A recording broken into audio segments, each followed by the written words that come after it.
Hi guys and girls and everybody who's watching the channel. So first of all, thank you very much for new subscribers. We've got some new people joining us. That's always brilliant. Hopefully many more to come. As you probably saw from the title screen, this is the first ever review that I'm doing of a piece of gear. And I've not bothered with any of this before. I own some really nice stuff. And if I do a good job of this, which I may or may not, then I'll do some more reviews of it.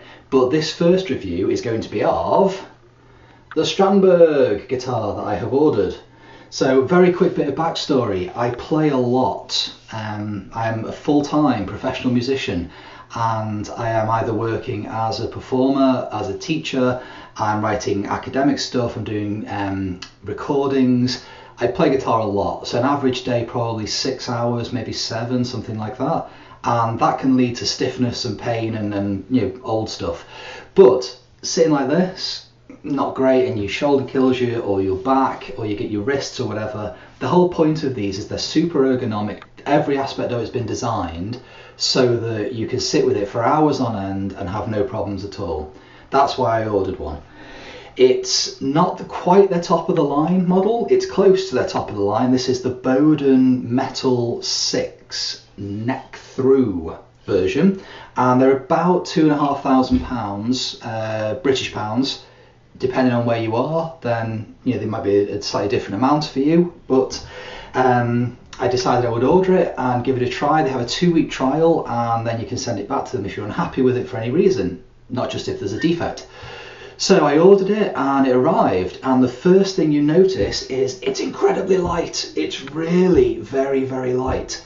So this is probably about £4 in weight, which compared to, I think a Les Paul, a proper Les Paul is coming in at about 11 pounds. That's a big, big difference. So that's great.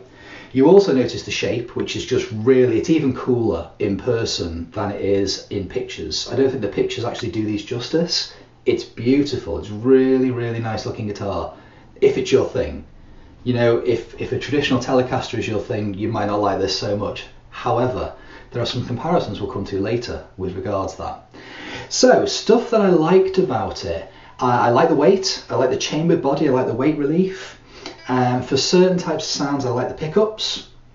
I like the ebony fingerboard, that's nice. I like the stainless steel frets, that's also nice.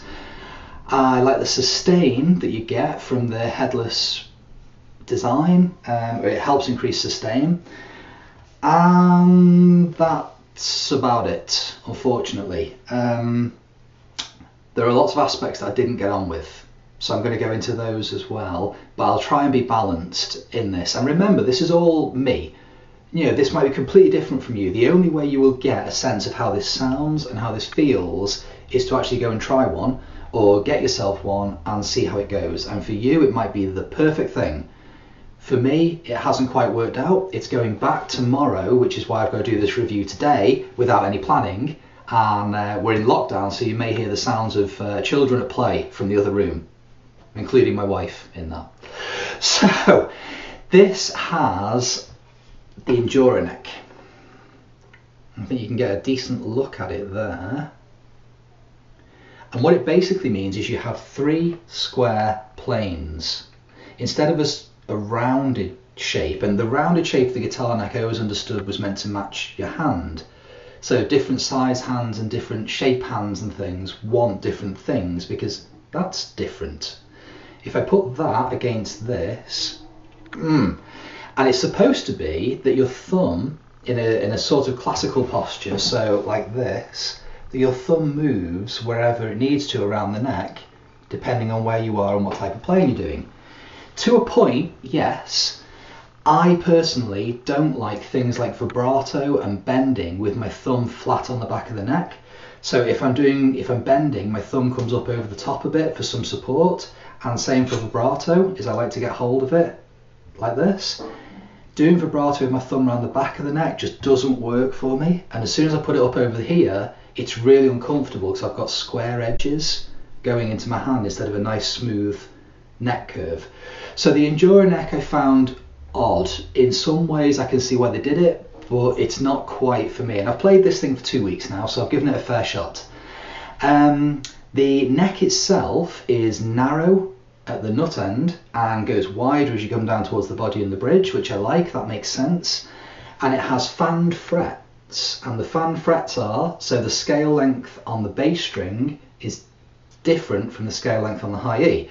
So the bass string has more tension and the high E has less. For the same set of strings, it comes with 10s, and I put 10s on it as a new set.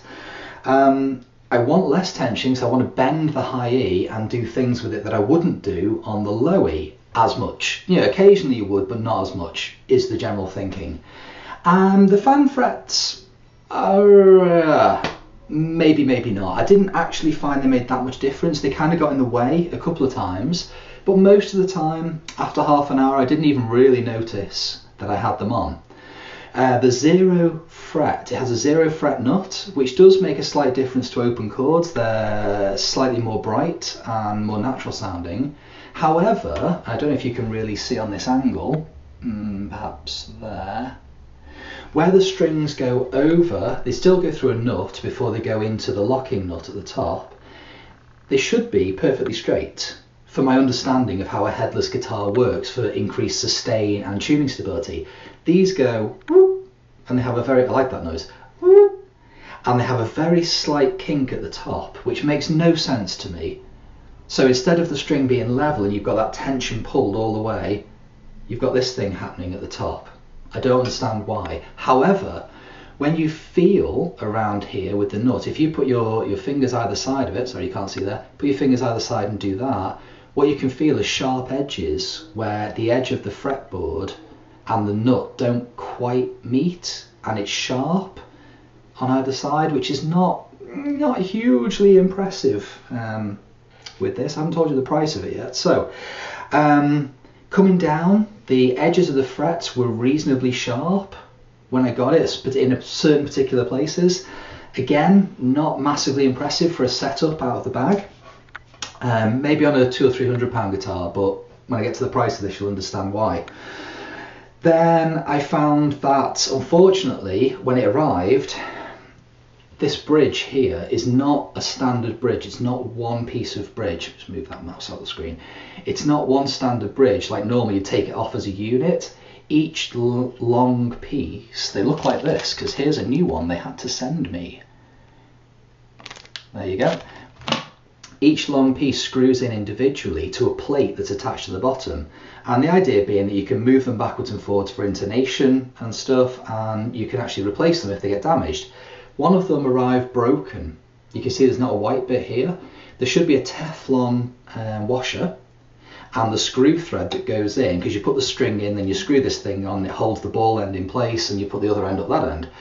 It was actually completely broken. It was threaded, it had eaten itself. So I don't know what it's done to the inside of the mechanism, but that broke the string that was on it as soon as I played it. And when I replaced it, it broke another string before I figured out it was broken. This is a good point. The guys at Strandberg to deal with, I dealt with Peter Hansen, I think the man's name is, and he was brilliant. He was really, really understanding. He was exactly what you want dealing with customer service. He was interested, he knew what he was doing, he was relatively fast to respond, and he tried his best to fix problems. He sent me a new one in the post, which arrived.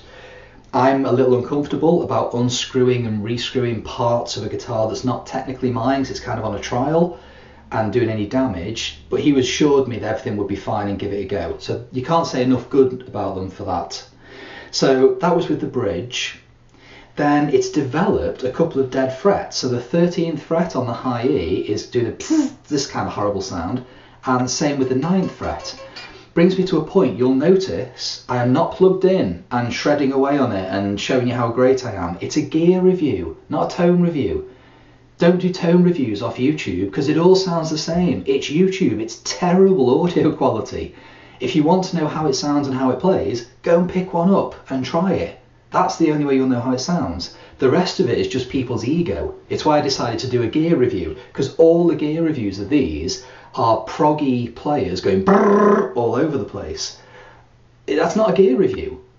Oh, the guitar's great. I really like the guitar. That's not a gear review. This is a gear review, just talking about it. A normal guy, person who buys instruments. So, talked about the bridge, talked about the neck, talked about the frets. I like the stainless steel frets, that's all good. The pickups are Fishman Fluence pickups, and they are active. You can see we have a battery in here. Adds nothing to the weight, nothing at all to the weight, so don't worry about that if the weight is the thing.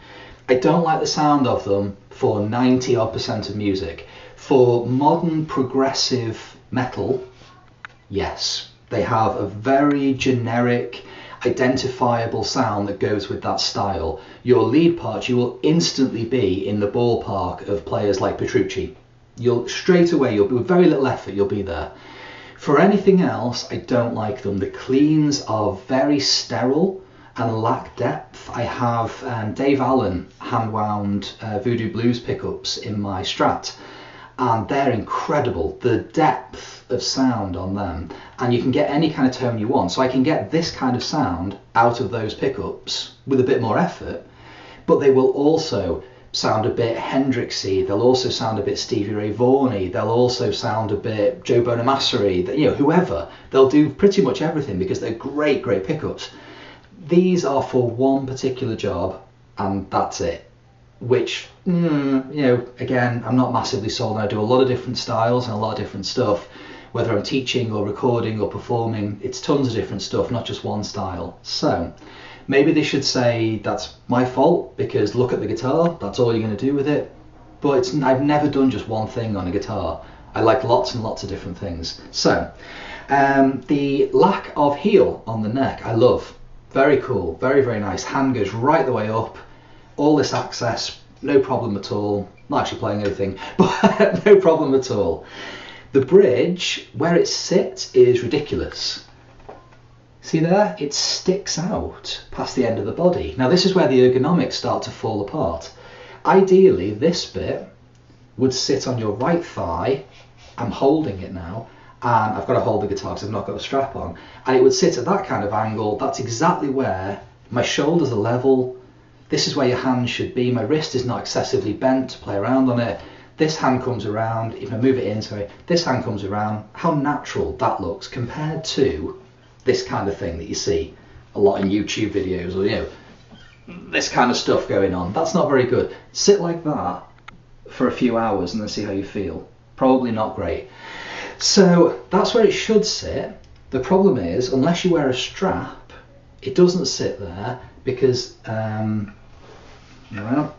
this section, it falls this way, so this section goes onto your left leg, so you have to elevate your left leg in a classical style, but that's really bad for your hips.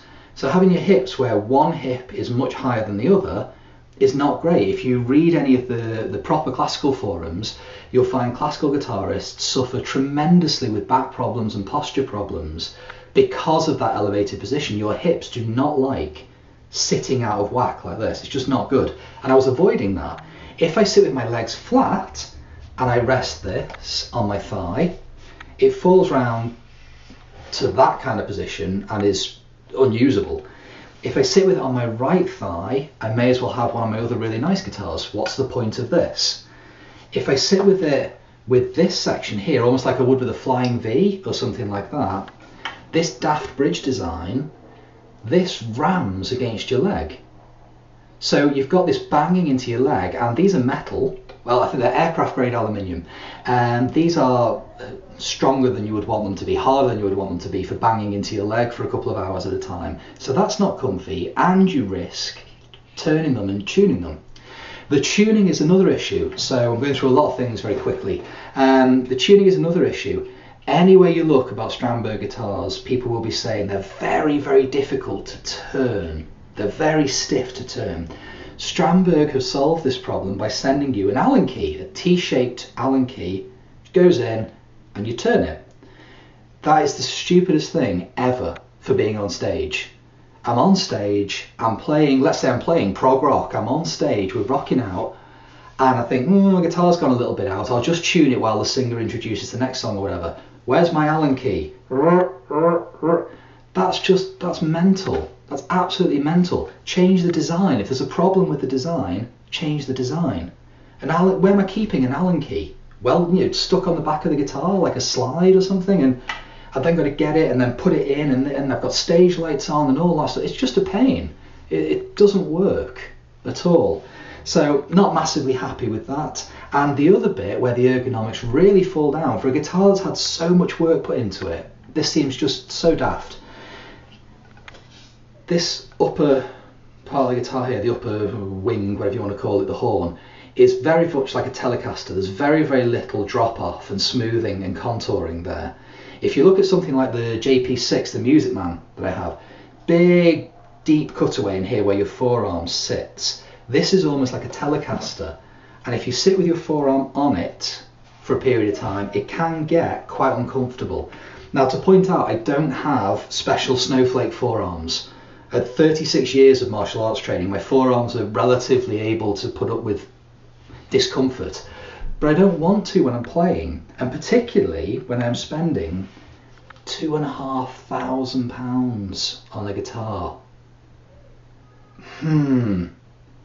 Now, this is not their top of the line model. The top of the line model is the True Temperament ones with the wobbly frets as well as frand, and I think they're about £3,000. But £2,500. Now, I don't have a hang-up with where it's made. It's made in Indonesia, I think. I think it's in the Cork factory, if I remember reading properly. None of that bothers me whatsoever. My iPhone is made in China. You know, my katana is made in Japan, I hope. Yeah, my shoes are made wherever. It just doesn't bother me. I've not got a hang-up about things handmade in the USA like some companies want to sell you. What I do have a hang-up about is £2,500 worth of guitar that comes with those problems. So unfortunately for me, this is going back, and I'm going to try something else. I might try a Kiesel, like a Kiesel Vader or an Ormsby or something like that, and hope that the quality control is a bit stronger going through. And that makes me really sad, because honestly, Strandberg have been brilliant to deal with. I've really loved having dialogue with them, and they've been great, but it's just not sold it for me, and I don't think they've put their best foot forward with this particular example. Now, you might get one that has none of these problems and is completely perfect in every way, and as I say, it fits your hand, it fits your legs, and this is just me, and you disagree, and that's fine, but this is a gear review for me of something that I was going to keep and use. So unfortunately, no. However, the best thing about, well, one of the best things about Strandbergs, let me just put this down. Look how cool the case is. The case is awesome, and it's all padded and lined on the inside, and it's really, really cool. So if you do get a Strandberg, if you order one, I suspect it will come in an identical case to that. And when you open the cardboard box and you take that case out, it's impressive. You just go, wow, this feels great. It feels like a really high quality item. So, first gear review over. I'm aware that I went quite quickly, but I don't want to make it an hour long. And I was a little rambly, but I didn't have a plan, and it's going back tomorrow. So I hope you've enjoyed it, and welcome again to the new subscribers. I hope you're enjoying the channel. There'll be more riffs and stuff coming up. And I'll do some more gear reviews if this goes okay, and as I get new stuff, so when a replacement arrives for that, I will check that out with you guys, and we'll see how that's going as well. So thanks very much, and take it easy.